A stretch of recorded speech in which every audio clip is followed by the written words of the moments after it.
Hiya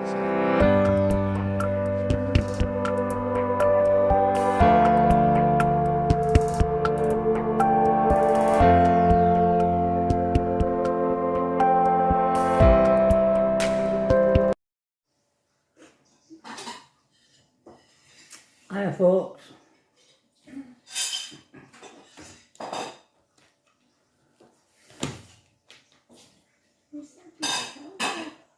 You what, love?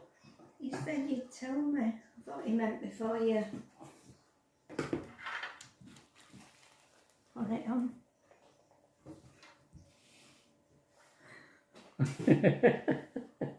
Don't make it easy for you, does it?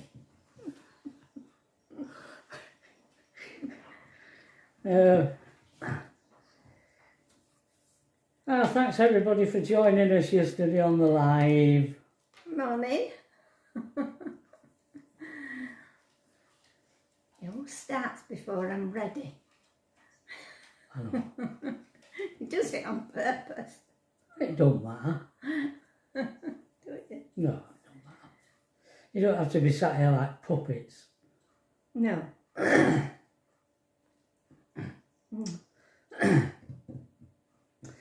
I got a good quote from a film last night, which I watched. It said, if you want to get to the castle, you've got to swim the moat. I thought that was good. I remember that. Right. And I've got to give a call out to Wendy White Cunnis, I think the name is.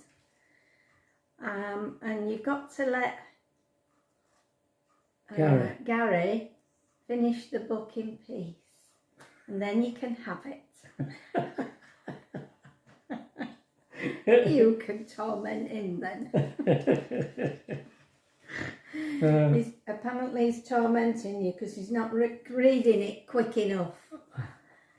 Gary, up your pace. Oh, funny. Yeah, thanks Gary for your email. That was good. I've got a problem for Trevor this morning. I've dropped my phone on the floor again. Oh. I don't know how many times I've done it. Well, that's what I heard.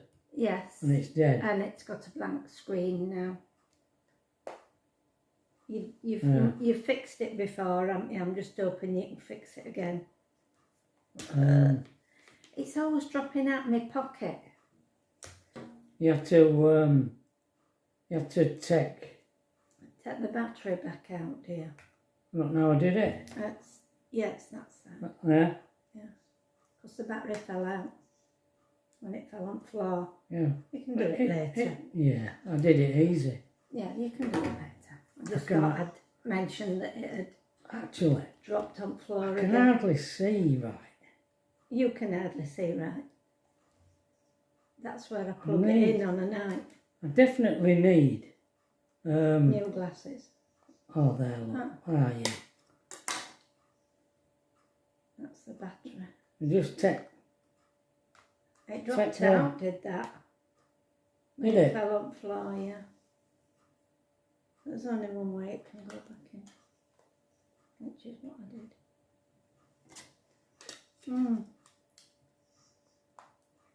I can't do without my little phone. It tells me time.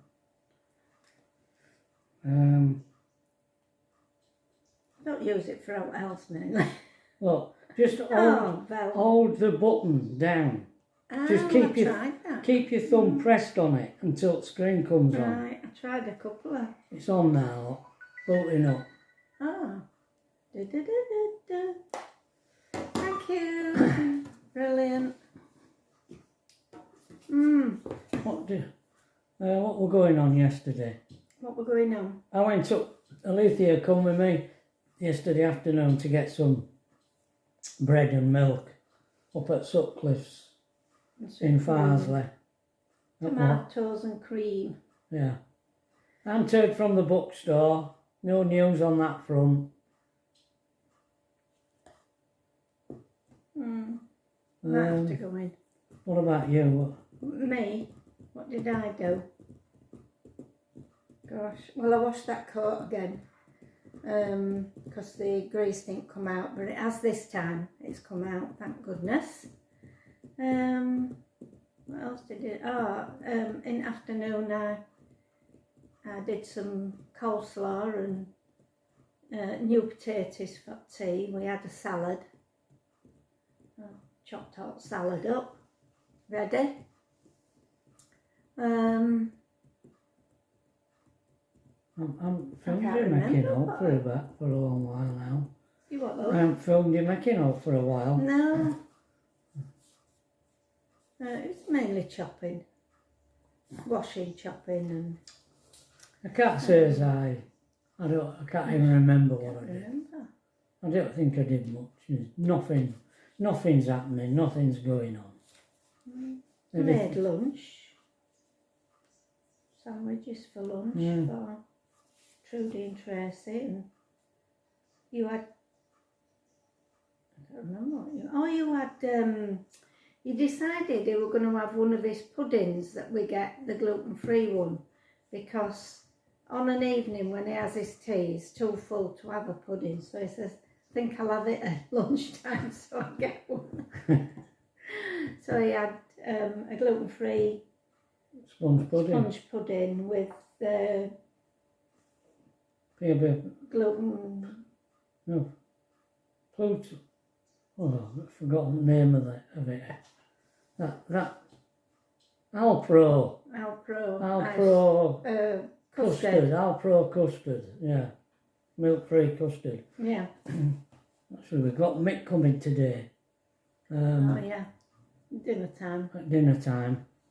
Plenty of time. We're off down to the pub for some chips and a drink. Yeah. So what's this? Where are we in the book? I wrote. This is on the 9th of October 2016. A cool morning. The grass and caravan were wet.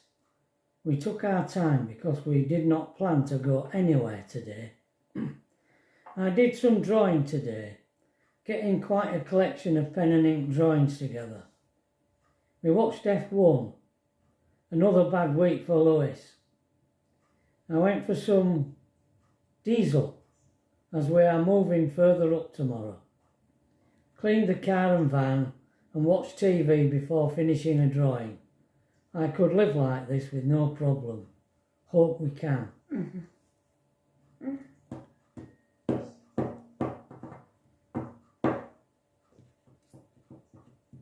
You see, on all them sites we were on, we just got on them. No problem. And the one hardly everybody on. Expensive. Changed. See, we were peaceful then. A damp morning as we packed up to move to Winchcombe. The sun came out and it was a good journey. Very busy site. Had a chat to a man who has lived in his camper van for 2 years. He spends many nights on free sites for campers. Pat did the washing again. I went for a walk after tea to a village near the site. Quite a nice village called Alderton. Had a pint in the pub and groped my way back across the fields in the dark. Yeah. I remember that site. Yeah. Yeah, I do. You will in a minute. Oh. The following day, really cold. This morning and misty.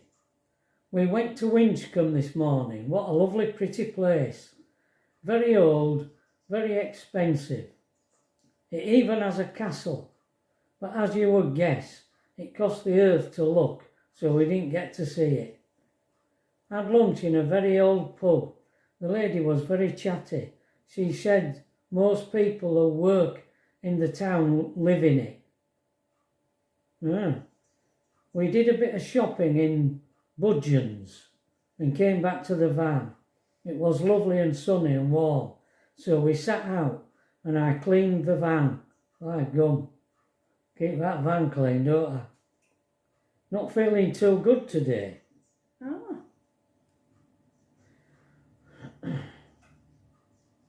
Is that the 3? Yeah. Do you know which site we're on? You don't, do you? No. This is the site.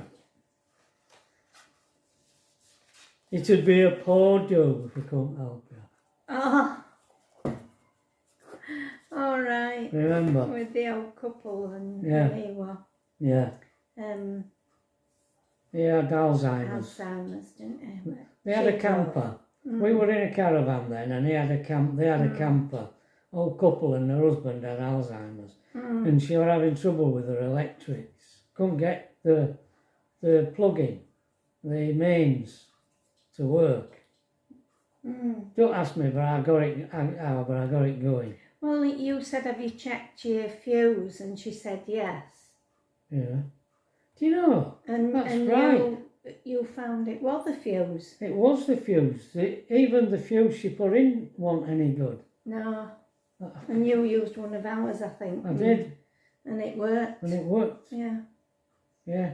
So she just had a couple of dud fuses.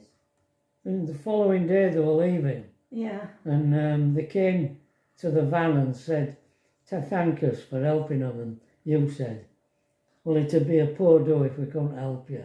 And the gentleman stood there and he just kept saying, a poor do, a poor do, a poor do. I think you were fascinated by that expression. Yeah, that expression. Yeah, a poor do. So she drove the van. I think... Yes, she did. I listening to what we're saying and how we're enjoying it, I think the caravan, we enjoyed it more than the camper. Yeah, I think we felt more comfortable in the caravan. There were more space, weren't they? It were bigger. And we had the car. And we had the cars, and so we did more exploration, whereas now we fear going out because whether we'll get parked and there's always a stumbling block with camper. There is. But when we had the caravan and car, we did more, it was easier. Whether that was, I mean, we were out in it over 6 weeks, weren't we? Yeah. So we did quite a bit. Yeah. But I don't know, it don't seem same in camper. No. A bit different. But I don't feel as though we get enough done. If you got a caravan, it'd have to be a small one because of the yard. Where now. And then where would you put the car? Round here. Yeah. Yes. That is a thing. Always. There's always a stumbling block. Yeah. I wouldn't like to have a car here. No. Because there's no space now. And people put the dustbins out onto the road outside their houses, so you can't. Up the St Andrews street, Close, they don't do because it they on resent us lot going up there to park. Yeah. Because it's bad enough for them, the sends up there. But it's just getting like that round here. Yeah. Must be the same in other places. See, although there's some shops, there's flats above the hairdressers and nail bar, isn't there? There's a flat. Oh, you mean down here? And there's a flat at bottom. Oh, yeah. And there's all them little cottages. have more than one car, one vehicle, you see, don't you? One house, you've got 2 motors. Yeah. You know, I mean, there's Tracy has her car, Trudy when she comes has her car to park. Davy's got 2, he's got his car and his van. Next door to Davy's, they've got a massive Range Rover and then another car. And then on you go. It's just, I mean. And you see, and if you got a caravan, you're on a bend as well, just up. And if you got a caravan, you'd have to have a biggish car. Yeah. As well. Right. For towing. Suppose you would. So now we've still got them white lines, haven't we? It don't come out on the videos. No. Oh, right. It's just for me to get my head in a in a square. Is that what you're doing?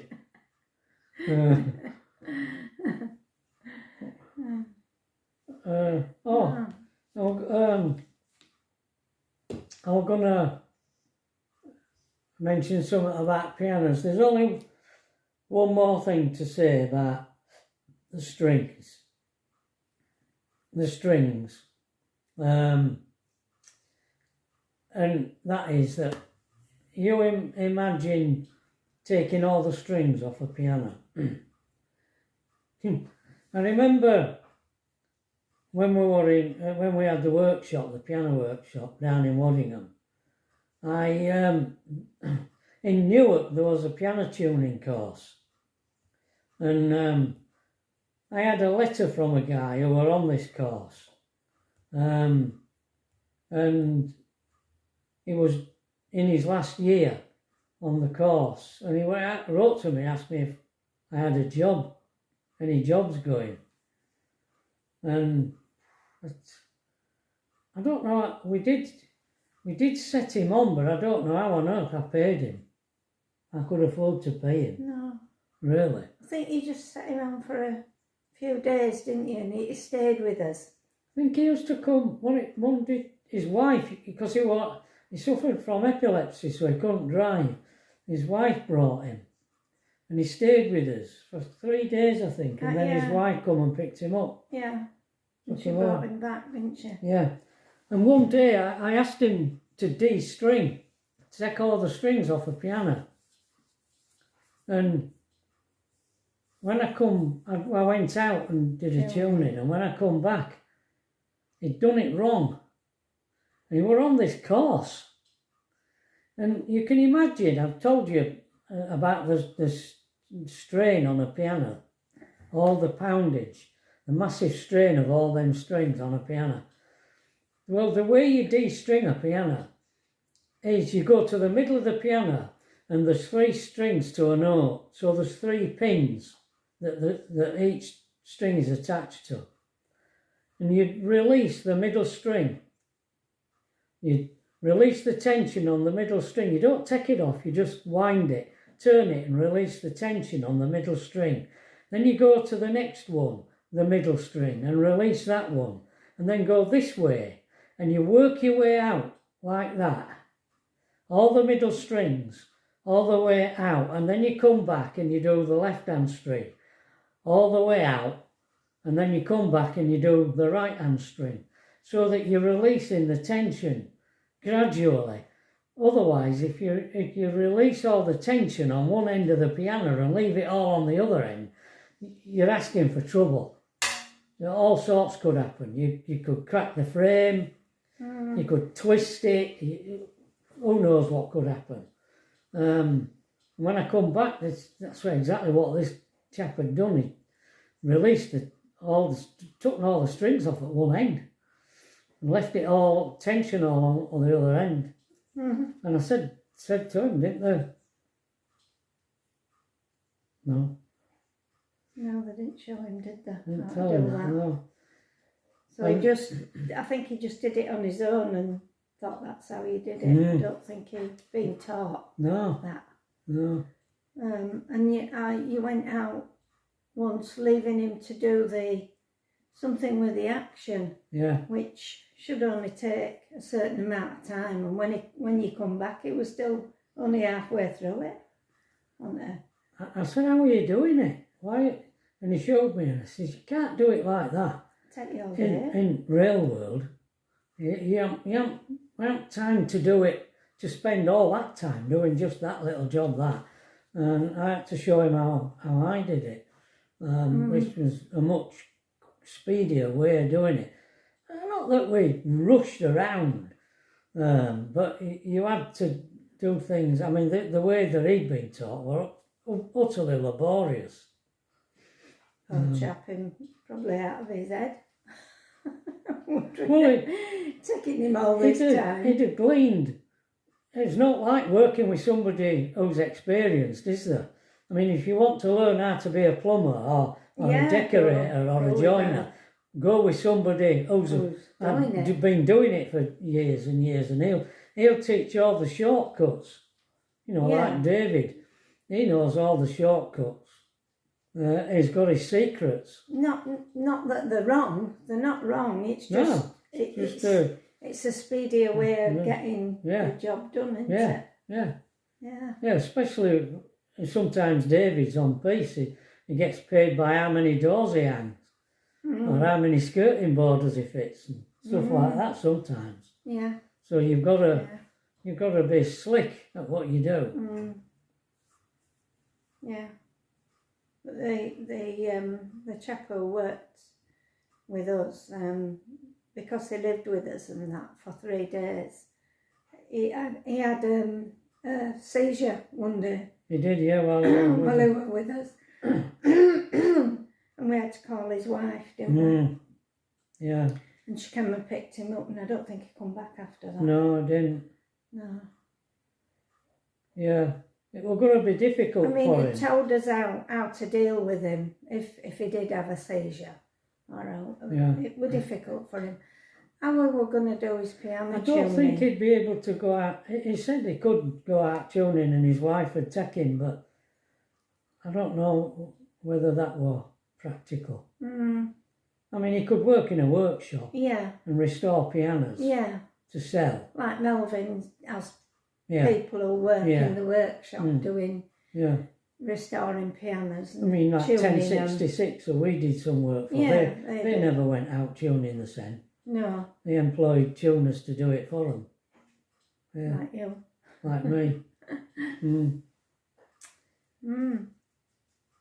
Right, we better call that a do. So, that's the video for today. Yeah. So, all being well, folks, we'll see you tomorrow. Okay. Bye, everybody. Bye.